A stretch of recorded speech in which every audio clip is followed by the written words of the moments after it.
evening and a warm welcome to Pallikudam Global Connect 14. We are happy to note that this weekly program has become popular among stakeholders in education and they have found it quite useful. The immense growth in participation is proof of that. We dealt with several interesting topics in our previous events such as gender sensitivity, innovative tools for online education, nutrition and health in times of pandemic, importance of endurance and fitness for students, skill development through game-based math learning, and many more. Those who missed it can see them on our Pallikudam Facebook page and YouTube channel. Adolescence isn't an easy time for parents or teachers. As children move through the various tumultuous transitions that accompany adolescence, physical, emotional, hormonal, social, intellectual, the pressures and problems they encounter can all too easily seem overwhelming. For many teenagers, these and other pressures can lead to one or more of a variety of mental health disorders. Today's topic is how to read the warning signs of adolescent behavior. Let's learn more about it from Dr. Sharon P. Thomas. Dr. Sharon is currently working as an assistant professor in the Department of Forensic Science, Jain University, Bengaluru. She has received a PhD in criminology. During her research time, she visited Illinois State University and various criminal justice institutions in the United States. She has also published numerous research articles on etymology and criminology. I request all participants to mute your audio and raise questions in the chat box or wait till the presentation is over for the question and answer session. This event is also being streamed live on Facebook. Participants may also use the comments box to raise questions. On behalf of all of you, I extend a warm welcome to Dr. Sharon P. Thomas, and I invite her to start the presentation.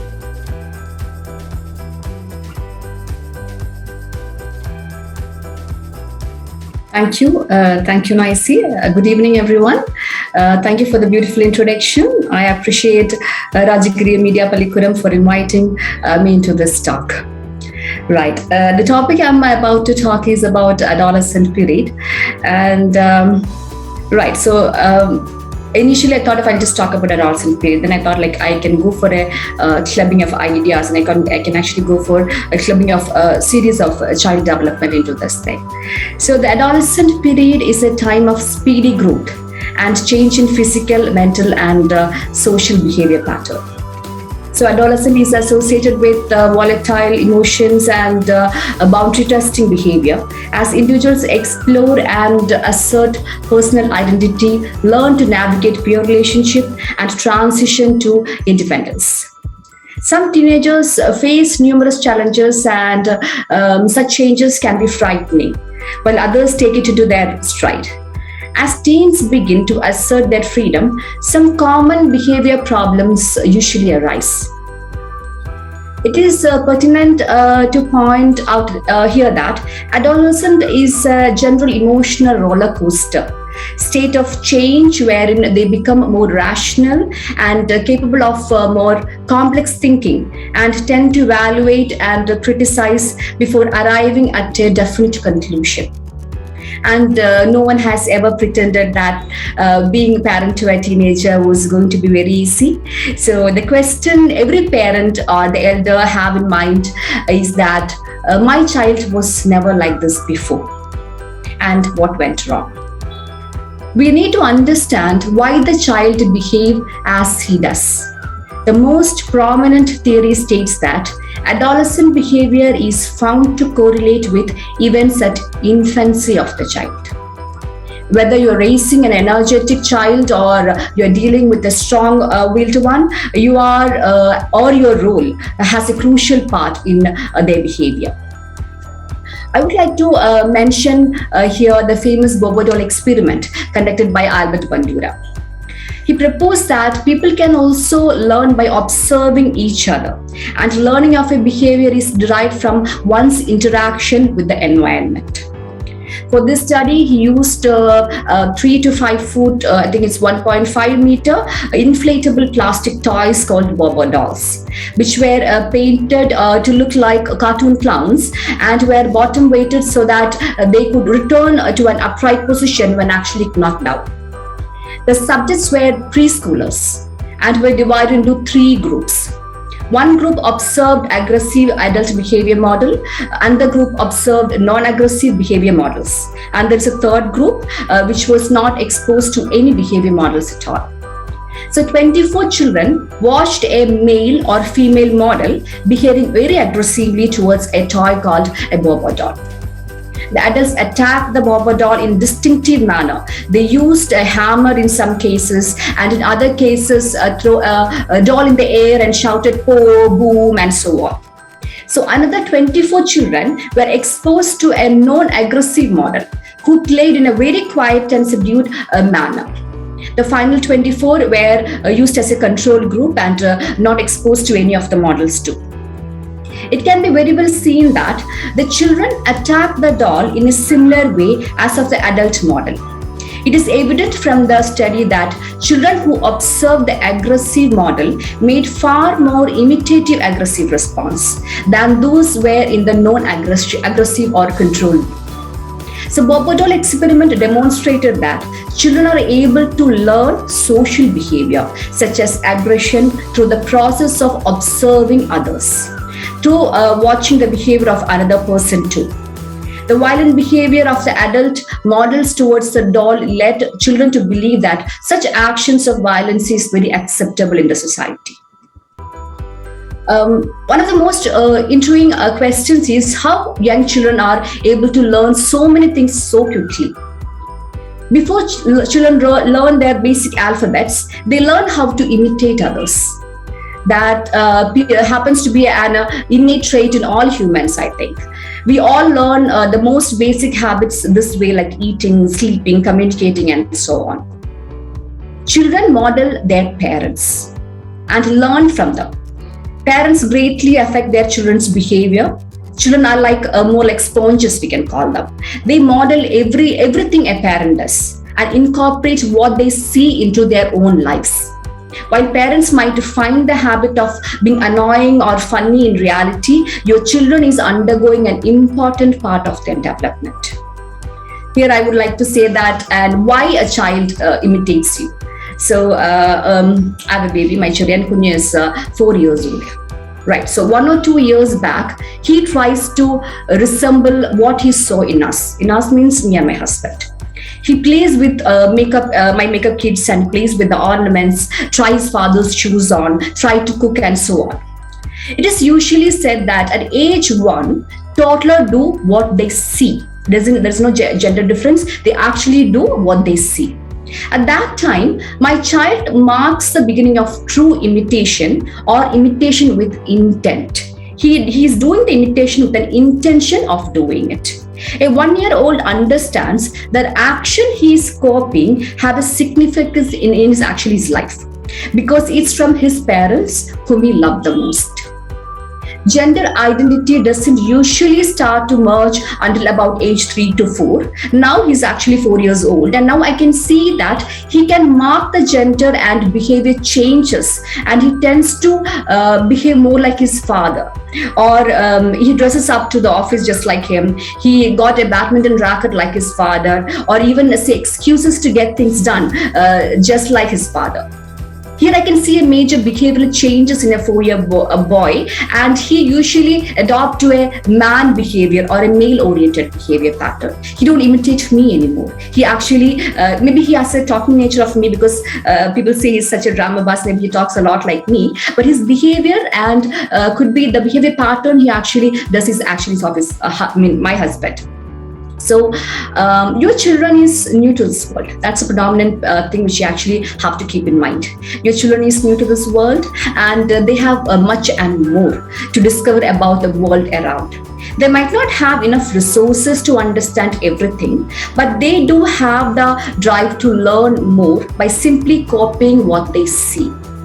Parents are the first people children develop to have a deep connection with, and so they act on their curiosity with them first. It is important that parents set the right examples for their children. It's usually like that, yeah. And negative examples can be detrimental to the child's development and can lead to bad behavior. The way an elder responds to their behavior problems plays a major role in how likely your child is to repeat them in the future. And again, when it comes to early adolescence is usually a time we can actually say maybe 10 to 13 years of old. So while both inherited traits and environmental influence affect parent-child interaction, not much is known about how child behavior impacts parenting and in turn later child outcomes too. Yes, of course, children will never be exact copies of their parents, but the impression we leave on them, however, is often decisive. I know you remember how your child behaved with you at a young age. When you go to work or miss a day, they used to tell everything when you come home. And even though you had to listen to their simple silly stories, you actually do. But as years go, you realize things have changed a bit. And even though you ask them what happened or tell me more about your friends, they have a tendency to ignore you. You can see an evident change in the behavior pattern, but you never know what this happened and how it happened. It's understood that parents have very high expectations for their children's future and for therefore willing to invest at a young age and agrees to their yes and no's. We usually used to do that. Right now I'm actually doing that. So you used to acknowledge and accept them at a very young age. But as the behavior changes in your child, with you find is negative, which the behavior pattern you find is negative or not socially accepted, you rejected them at that point. Usually in parental behavior, we have a habit of not listening to things which is not socially accepted. And then we reject the response for the first time, the second time, and the third. All of a sudden, you realize that children stop talking about their activities and behavior changes. Parents think because of the scolding or the punishment or the rejection, they will rectify the negative behavior and come in our way.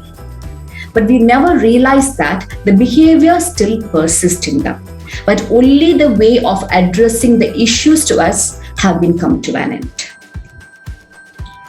Again, I thought of not commenting much on parenting, but I can't help it over here, so I thought I'd just give 2-3 comments on parenting too. Right, so we all know that parents do have high demands on their children. It's very true. We will never let it go at any point when it comes to academics, behavior, psychological or emotional well-being. But one thing we should note that the same time we are not very responsive to the children. I know many of you will not agree to me right now, but keep one thing in mind. I just want you to keep one thing in mind. A parent expects their children to behave exceptionally well and not make any errors. Yet they provide little direction about what their children should do or avoid in the future. At times, mistakes are punished, often quite harshly, yet their children are often left wondering exactly what they did wrong. There's a famous quote on, or there maybe a definition on Baumrind says what parenting is all about. So parents are obedience and status oriented and expect their orders to be obeyed without explanation. They are often described as domineering and dictatorial. Their approach is spare the rod, spoil the child attitude. They expect children to obey without much of questioning. I agree and I understand to an extent. I think Malayali parents do agree with this thing too. So I'm not generally commenting on the style of parenting here, but we should know there are some sort of parenting styles. There are authoritative parenting style, which is establish rules and guidelines. We usually actually do that. We have a rules and guidelines at home, and their children are expected to follow this. The next one is authoritarian parenting style. Focus more on obedience discipline, control, rather than nurturing or caring the child. And the next one is permissive parent. Sometimes referred to as indulgent parents, make very few demands of their children. Usually, why do they do that? That's a basic nature, and these parents rarely discipline their children because they have relatively low expectations of maturity and self-control. That's what the study says. And the last one is uninvolved parenting style is characterized by few demands, low responsiveness, and very little communication. Doesn't matter much which style you actually adopt, but your children and teens are always watching what you do. They see how you handle stress, they watch how you treat other people, and observe how you deal with your feelings. Here we are getting connected to the toddler's limitation and learning pattern in childhood. And when it comes to early adolescence, you can actually see there's a slight change of behavior patterns in both physically and mentally. So I'm coming back to the early adolescence period from parenting. And during this time, children often grow more quickly, like physically, biologically, emotionally, and so on. These body changes can inspire curiosity and anxiety in some, especially if they do not know what to expect or what is normal. Some children may also question their gender identity at this time, and the onset of puberty can be a difficult time for teenager and even transgender children. One thing parent should do is that help your child anticipate changes in his or her body is very normal and it's okay. Learn about puberty and explain what's ahead. Reassure them that physical changes and emerging sexuality is part of normal, healthy development. You should always leave room for questions when it comes to children and allow children to ask them at their own pace. At this age, many teens become interested in romantic and sexual relationships. They may question and explore their sexual identity, which may be stressful if they do not have support from peer, family, parents, or community. A parent should start early conversations about important topics. Also, maintain open communications about healthy relationships, sex, sexuality, consent, and safety too. Here, what happens is that if the adolescents do not get knowledge regarding the development of in their body or what's happening around, they might engage in peer group activities and seek more information from there. Out of curiosity, they might indulge in negative misbehavior patterns in personal and again public life too. We can say that early adolescents have concrete black and white thinking. Early adolescent periods. You must have heard them asking, is it right or not? Can I do this or not? For them, the things are either right or wrong, great or terrible, and there is no space or room in between. There is no explanation in between. You just have to say yes or no to the questions. Usually, being parent, we go for explanations. We actually want them to understand which is the right way of doing things and which is not the right way of doing things. But for them, it's all concrete black and white thinking, and they need yes or no answers.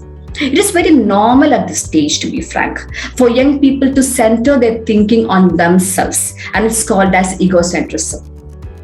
As part of this, preteens and early teens are often self-conscious about their appearance and feel as though they are always being judged by their peers. It's visible that preteens and feel an increased need for privacy. This is mostly because of the roller coaster ride happening within them, to be frank. They may start to explore ways of being independent from their family. In this process, they may push boundaries and may react strongly if parents or the guardians reinforce limits to their boundaries and their areas. And one thing I also like to add is that sometimes parenting might unknowingly model a few unhealthy behavior for kids. It's not that I'm not mentioning that we deliberately do this thing. We deliberately don't build or pattern negative behavior for our kids, but unknowingly we actually do this. This can reflect bad habits in them. For example, I'll tell you lies to friends and family. You actually tell lies to friends and families. Maybe you don't want to attend a wedding.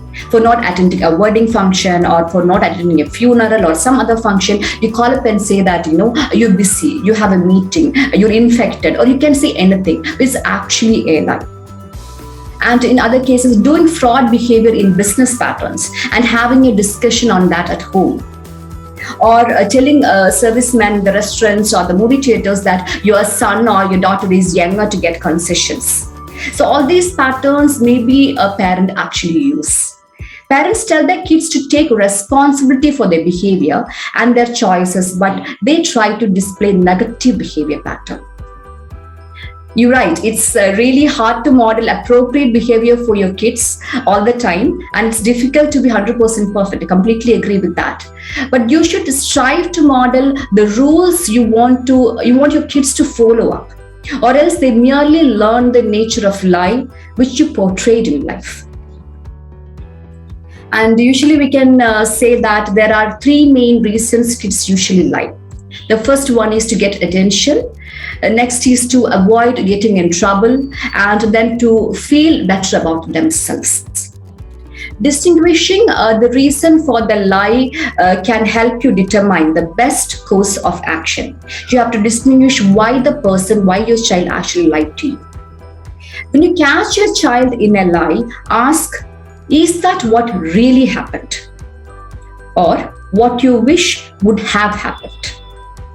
I suggest to give a child an extra consequence for lying. Praise your child when they tell the truth.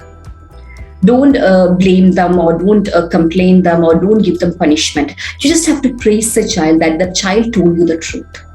Especially when the truth could get them in trouble too.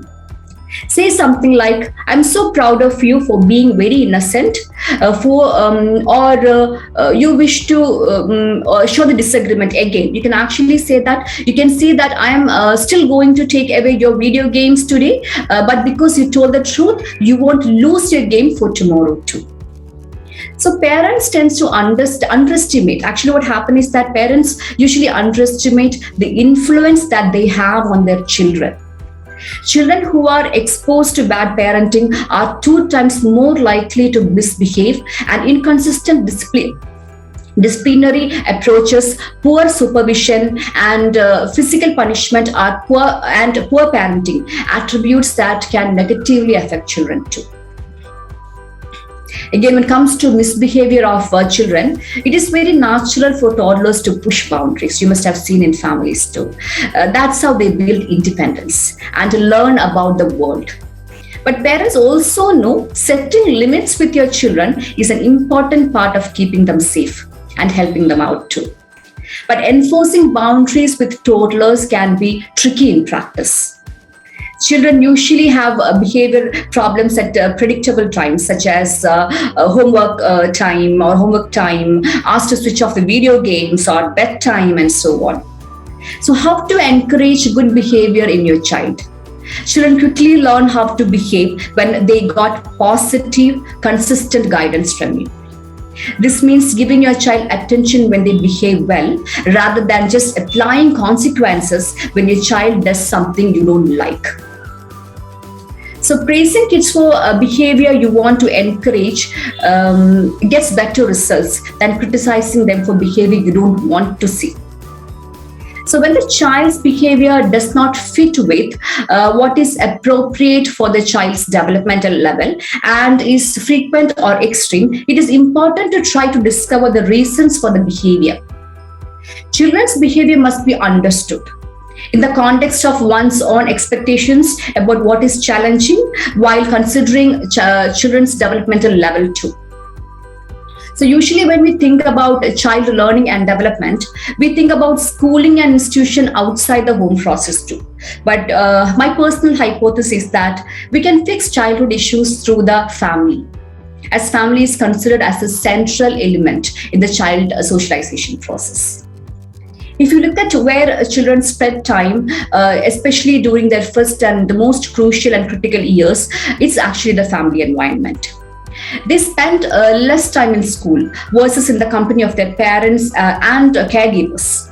For example, parents select their children's environment in school based on things they think is actually good for the kids. And I strongly believe that parents' behavior has a predominant effect on children. And with this, I actually come to the late adolescent time.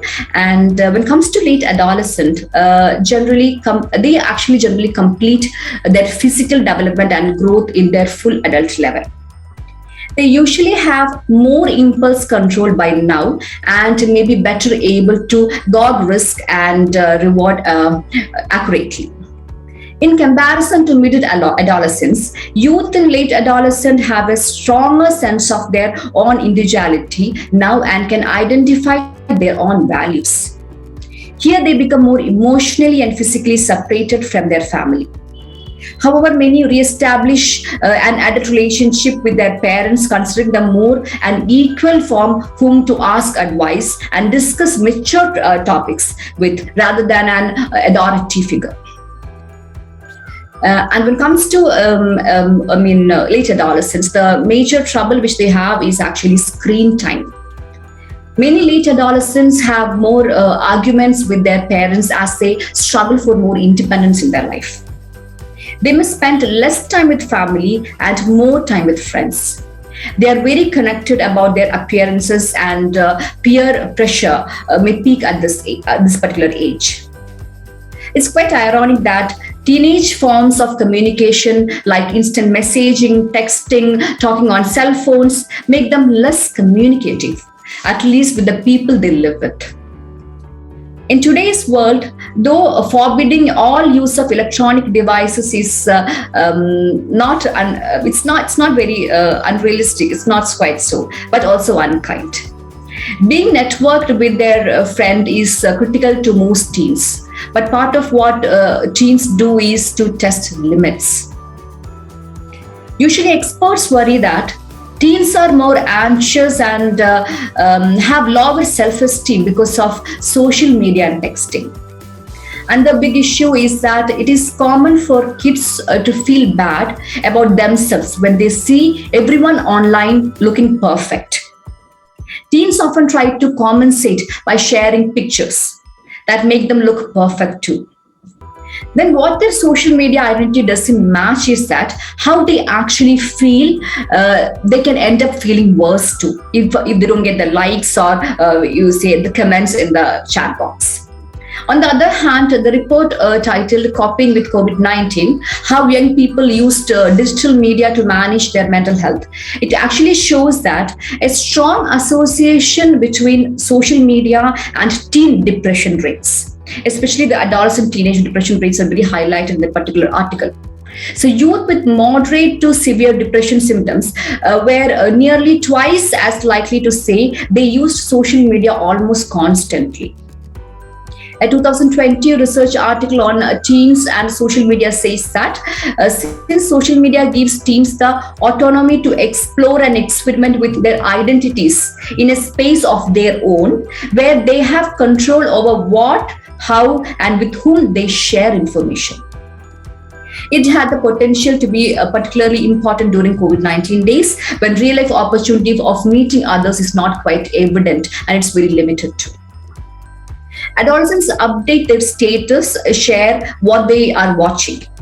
Every time you get updates of your adolescent criteria or your students, in fact, right? So what they're watching, listening to, they're reading, and they have apps, and they let their friends know their specific locations on the map all the time. A third party or an offender gets all the details about the victim by assessing their social media account. You can actually note that I use the word victim than adolescent. Here, a third party can be an offender. This person is trying to stalk the particular girl or a boy, or try to mark the person. It's very easy to get the information from the social media, in fact. The victimization, though social network, is highlighted due to excess of information given by the adolescent group. It's quite very simple. During my online classes, I very well know where my students are and in which gang exactly. And when I check their Insta stories, or even morning, I know who will attend my class even. So I know that they are on a trip, or they're going to Munnar, or they're going to, like say, Vagamar, or they're going to somewhere else too. I can see them playing on the beach or playing on the pool. I can see them. I can actually get a live recording of my students even I'm actually at home too. Being a student, I mean, being a teacher, if I get access to all those things, just imagine how an offender is going to track you. So internet and electronic device have given adolescents novel ways of socializing, but I've actually also made possible new kinds of negative interactions known as cyberbullying. Moreover, cyberbullying increased exponentially during the pandemic time. A 2020 report found out 70% uptick in hate speech among kids and teens across communication channel on social media and popular chat forums, especially during the COVID time itself. So when compared with the traditionally bullying, the relationship between perpetrators and adolescents victim is more complex when it comes to online due to anonymity that is possible on electronic media. You exactly don't know who is bullying you.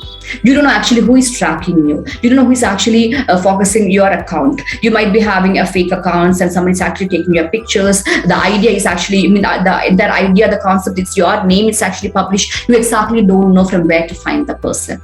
So anonymity is basically a major problem when it comes to cyberbullying too. Flaming, harassing, cyberstalking, denigration, impersonation, tricky or outing are some of the impacts of cyberbullying, which is very prominent among adolescents, in fact. So young crowd are the prime target as they tend to take risk behavior and low awareness too. So cyberbullying poses a threat to adolescents' health and well-being. Adolescents who are targeted via cyberbullying report increased depressive level. So the very called depression among the adolescents very increased if they are actually indulged in cyberbullying.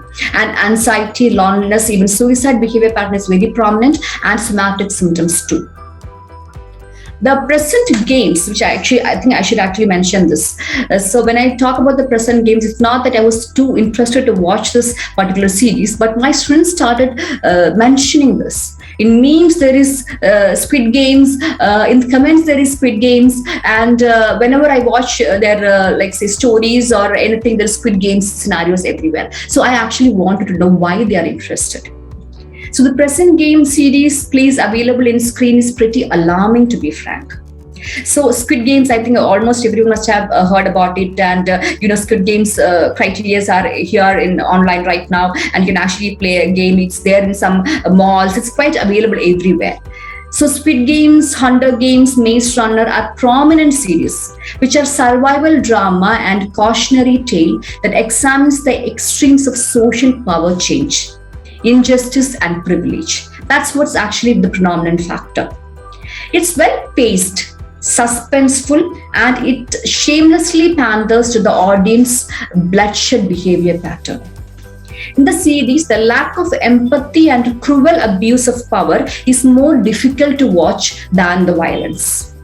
When an adolescent watches sessions like this, he gets an idea that violence is very prevalent and valid in society right now. At some time, if you need to react so and behave in a negative way, it is actually justifiable. So which means they have a feeling, I must have seen this in the movies, or I must have seen this in the series. This is what I actually do every day. The video games they actually play, it's actually the in-depth intelligence of killing and having fun, and you kill a person, you have fun, you enjoy. The criteria is very well inbuilt in them. So researchers continue to ponder the question of whether the violence children witness on television, in the movies, or through video games translates to aggression or violent behavior in the real world or not.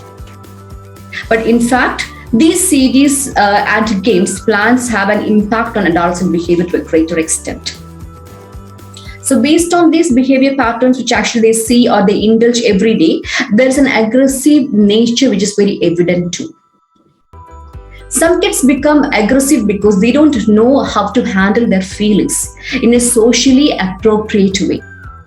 So ignoring can be one of the best ways to handle tantrums when it comes to parents. You ignore a person who has got tantrums, especially the child. So teach your children that stomping, screaming, throwing themselves on the floor, to the floor, won't get them what they actually want. It's also important to show better and more effective ways to express their needs and get those needs met. The simple way to reduce impulsive behavior is by praising your child each time they think before they act or speak. You know your child better than anyone else. I completely believe that. The very moment they are about to say something, you know exactly what they're going to say. So you can actually praise your child each time they think before they act or speak. Say, great job using your words when you felt angry today. So I'm so glad you didn't use that word. I'm so glad you didn't show a negative pattern. I'm so glad you didn't beat the child. That was a good choice to walk away when you were actually mad or when you actually got angry. You can actually give the suggestion so that it's a compulsive notion from your side, and the kid will have a feeling that, okay, what I did is right. Again, there's a disrespectful behavior pattern, name calling, throwing things, and mocking. You are just a few of the common behavior problems that show disrespect to elders and other people too. If disrespect behavior is not addressed appropriately, it will likely to get worsened with time. If your child intends to get your attention, ignoring can be the best course of action. You can actually say that, and show your child that sticking their tongue out and you doesn't result in the reaction they are looking for. Kids do all those mockery things to get your attention. Sometimes you don't have to show the impulsive behavior or patterns which you actually have within you. If you don't mind them to an extent, they might forget the behavior pattern, or they might even change it. So discuss risky behavior, like, such as sexual activity and substance use and their consequences. Actually, a better way of communication with the child. Be sure to set a positive example yourself. This can help teens consider or rehearse decision making and ahead of time and prepare for when situation actually arise. And honor independence and individuality again. This is all a part of moving into early adulthood, in fact. Always remind your child you are there to help when the child actually needs it. You have to honor the child's personality, behavior pattern, and the individuality of the child is not obviously he or she is actually your child, but the person has got an individual behavior pattern. You don't have to overdo by doing anything, or you don't have to hide the person's individual character behavior.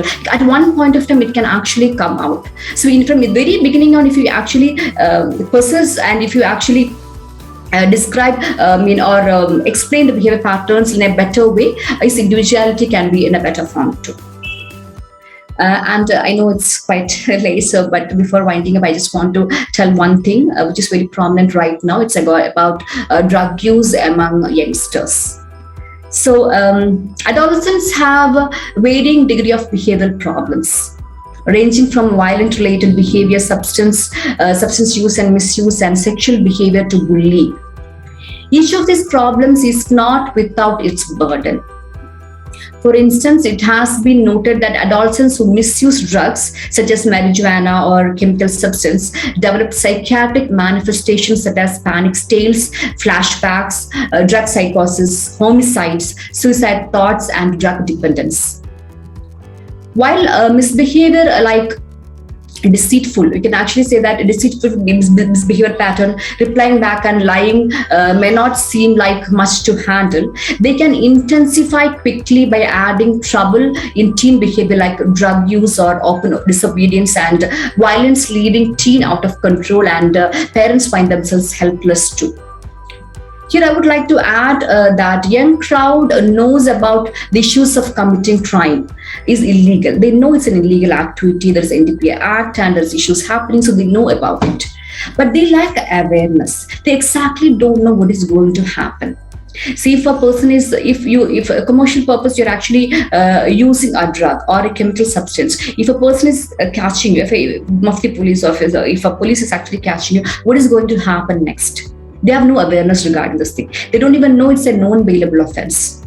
And they don't even know that if you get caught and there's a case charge, you'll not even study in the same college. You'll not even continue the education. And the degrading behavior patterns in the family. Again, they don't know anything about all these things. So elders and parents should give them knowledge regarding the difficulties they face in mere fun or indulging in drug or chemical usages. This is something very importantly I actually want to tell you. There's one article I read recently, actually watched recently. So everyone knows that there is chemical imbalance of drug influence is very very prominent in India, especially in Kerala too. So right now I'm in Cochin, I'm talking about other part of Kerala. I'm not mentioning the exact place. So there's an article which says that more than 40% of the students use chemical drugs there, and it's quite evident, and they're actually under, a lot of people are actually under a rehabilitation process and going for counseling too. So I'm trying to tell you is that you have a feeling your son is or your daughter is quite okay, so you don't know their peer group. You don't know their peer group. You don't know that exactly what they're doing or exactly where they're going. So one thing I always want to tell you is that you should. I'm not telling the both of your students. I'm not telling you that, but you should have an idea where your students. Your kids go. Where your kids go, and which is the gang they're actually indulging in. Whether they have a negative behavior patterns or not, or their change in routine activities is happening or not. You should have an eye on all of them. So, and one thing I want to tell you is that teenagers know that they still need their parents, even if they can't admit it. Maybe at times teenagers say like, I don't want you anymore, or I don't want to be with you, or I'm quite happy the way I am. You don't indulge in my personal life. But it's not quite so. Teenagers know they need you, but they, for their maybe the nature or the behavior pattern, they don't admit that you are a vital part. The roller coaster they put you on is also the one they're feeling intentionally and internally too. So as a parent, you need to stay calm and try to weather this teenage rebellion phase throughout till that particular time. I could actually say that. And because adolescents are much more independent and mobile than they were as children, they're often left out to direct physical control of adults. In these circumstances, adolescents' behavior is determined by their own moral and behavior code. So parents guide rather than directly control the adults in action. You have a feeling you guide, it's like you control your child when it comes to late adolescence. No, you guide them. You tell them to do things, or you actually ask them, can you do this or not? If the person says, if my child is 4 years old, I'll ask him, can he do? But if he say he cannot, I'll make sure that he does things, or he's supposed to do it. So, but that's not quite practical when it comes to teenage or late adolescence. It's more like a guideship or guide role. A parent actually plays. So adolescents who feel warmth and support from their parents are less likely to engage in risky behavior. That's one predominant thing we have to keep in mind, that there is a warmth, support, and care is given from the parent. Risky behavior pattern is very less among them. And show consistent limit setting, the monitoring are less likely to engage in risky behavior patterns too. They have a tendency to come to the family, or they know that there is someone waiting for them. So when you have a proper control in the sense like a guiding control when it comes to late adolescence, the negative behavior patterns comparatively less. Thank you, Sharon, for that insightful session. We can move on to the interactive session. I request all the participants to post your questions in the chat box, or else you can ask directly. Okay, we have one question here. At what age should we be more cautious of the warning signs? Right. So if you ask me that's why I actually thought of talking from the very age one, to be frank. So when I directly indulge into adolescent, you might ask me at what age, like, the adolescent means they're like 13, 14, 15, they already know the word. So what I prefer usually is that it's very good if you can start from a very young age. That's the best way. So the behavior patterns, the talks, they actually learn through their life from the very infancy on matters a lot. So if you ask me, I'll tell you from the very beginning on, you can actually get to know the character behavior changes, or the tones they're using, the language they're speaking. Or if, for an example, I'll tell you, if Churian Kunye, my son, he actually used some different words which we don't use at home. So I ask him from where you get it. He might not say anything. I actually think from where he got that particular word. It could be some series, or it could be, you don't watch serials over here, but it could be some cartoons he must have seen, some Malayalam cartoons, or he must have got it from there, and he used it very often. So when there's a slight change in a child's behavior, you can actually monitor You don't have to ask directly, or from where you're getting it, or who got this word, and all, you don't have to ask directly all that. We can actually monitor where this is actually going, or how the person got this particular word. So if you ask me at what point, I can tell you from the very beginning on, and yeah, that's right answer, to be frank. Okay. Thank you for that answer, Sharon. We have one more question here.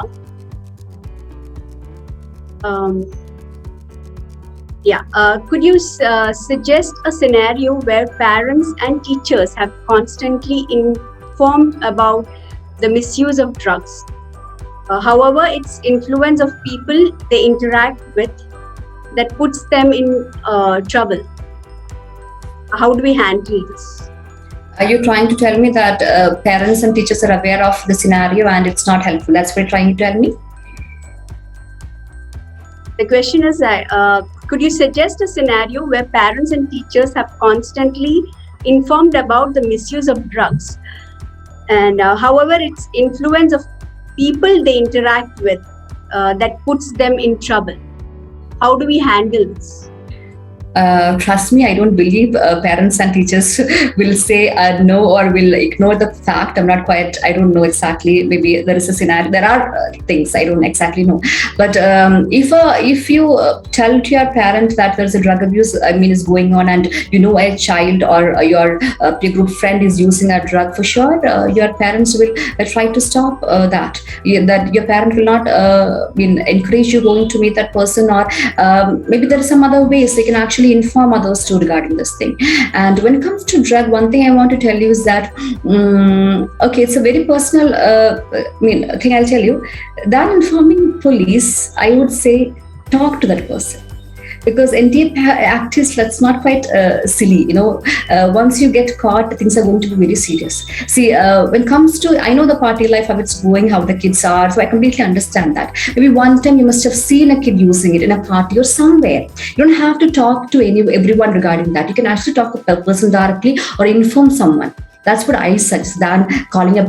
If it's a peddler, it's a different story. Completely agree with that. But on a general note, consuming it's very evident right now over here too. So if you know someone like that, you can actually talk to a person regarding this thing. If the person is not listening, you can actually go for the next option. Thank you, Sharon, for that. We have one more question here. Ma'am, at what age do you think sex education should be introduced? Right, that's a very good question. In fact, we have a lot of issues going on over that. Yeah. So I suggest you need to have a good deliberate talk in the school timing, in fact. See, the problem is that some terminologies which we actually use, it's not called okay. That is a major trouble, actually. So maybe the very basic terminologies which you actually use regarding a woman or a man, you cannot just use in public. Sometimes you can't even use it. So it's not quite right that, you can have an awareness regarding all this. Okay, so it happens always in my online classes, quite okay. Yeah. So thing is that so at what age, again, it matters, I think. For that, we should first have an elaborate session with the faculties and the parents. Initially, you should talk to them regarding all this. You should tell them at what time or what age is actually more prominent. And if everything goes on in a very good, fine stage, I think from a very young age on, like maybe before teen, you can actually start talking about it. Yeah. Thank you for that. We have another question here. How parents can support kids during their changing phase?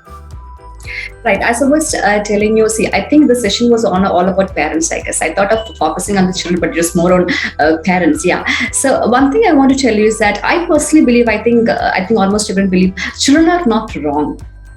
They must have, it could be the behavior patterns or the way they actually grow up, or the environment, or maybe the social scenarios, the structure. Something must have went wrong at some point of time.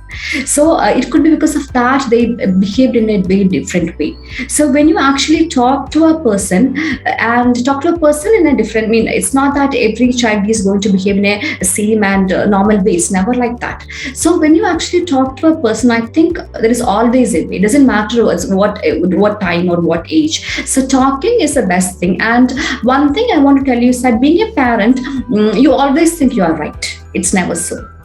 It's never so, because Shiryan Punya, my son, is 4 years old. I always connect with him when I talk. So I asked him to say sorry.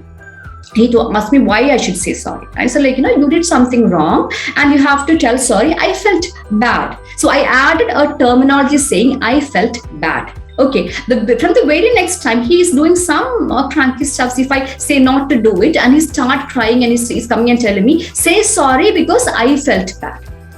So here what I can do is that I have to say sorry because I taught him that. I taught him the other person felt bad, which means you have supposed to say sorry.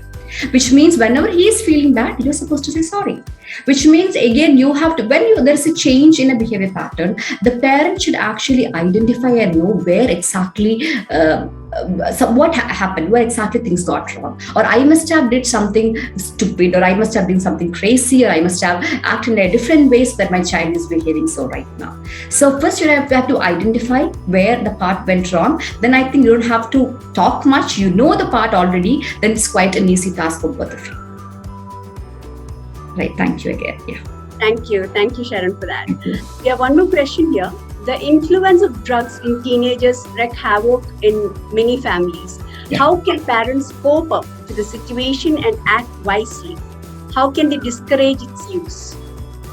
See, it's a very relevant and valid question. I should say that there's a lot of research is going on right now, because the use of chemical drug is very prominent everywhere, especially in Kerala too. We know that. And the usage is even prominent in schools too, not even colleges. I'm talking about even schools. So one thing, as I was telling earlier, like, you know your child better. I think you should know your child better. So you know the behaving pattern, like at what time the child sleeps. So how long is the person is going to use the phone, or how long he has got a screen time, or whom he's actually contacting, at what time he's coming back home. So it's not that you should have an idea and monitor your child. So when using a chemical drug, it has a serious physical and psychological impact on you too. It's not that the person is using it and your mother and father has no idea. It could happen at times, but not always. So if you know about it, you can actually monitor the child's behavior pattern, especially food pattern is going to be different, sleeping pattern is going to be different, maybe aggressive behavior nature is a bit more, you can actually see, or a concentration power is going to be different, or if there is change in behavior patterns, you have to notice what is happening. It's not always drugs, but what is exactly happening. So when you identify there's a change in the behavior pattern, you can talk to the child.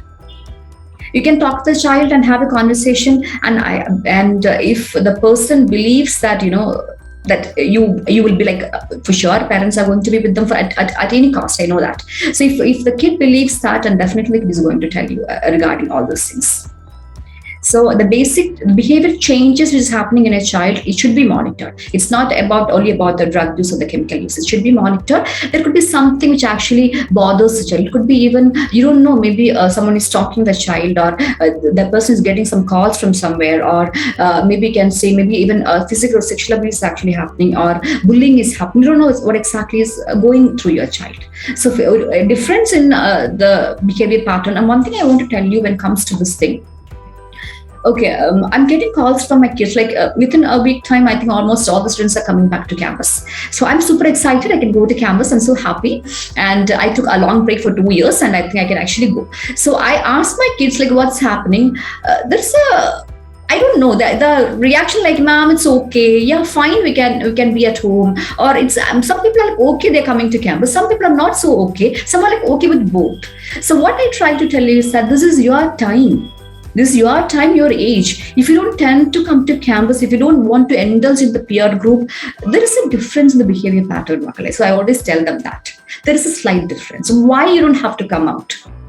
So which means you should know that your behavior is changing a bit. Because every day you want to come to campus wearing all those funky dresses, having fun. Why is that? You're like so comfortable sitting at home. For the last 2 years you are at home. Now you're so comfortable being at home. There's only 1 year or let's say 2 semesters for you. But still, if you feel like being at home, there is a behavior change that's happening within you. I think we should realize that first. If when I call my friends, they say like, kids are so happy at home. I should you should be worried. Kids are so happy at home. They should go to college or go to school. So yeah, again, right. Thank you for that, Sharon. Thank you. Do we have any more questions?